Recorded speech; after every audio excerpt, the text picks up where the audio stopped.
সেই প্যান্ডেলের সামনেই আমরা দাঁড়িয়ে রয়েছি, আর এই সেই মাঠ যেখানে লাখ লাখ মানুষের ভিড়। ঠিক আছে, দূর দূর থেকে লোকজন আসে এই প্যান্ডেল দেখতে। খুব সুন্দর লাগছে। এখনো কাজ চলছে, অনেক কাজ বাকি।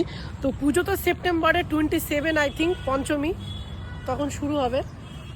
তো অনেকটা এরিয়া জুড়ে কিন্তু প্যান্ডেলটা হচ্ছে। তো এই হলো বাইরের লুক, খুব সুন্দর লাগছে। এই সেই এন্ট্রি গেট, বিখ্যাত লুমিনিয়াস ক্লাব, ITI মোড়। তো এবারের থিম কি হবে সেটা তোমাদের দেখাই। মায়ানমারের এটা কি আছে ঠিক বুঝতে পারছি না নামটা।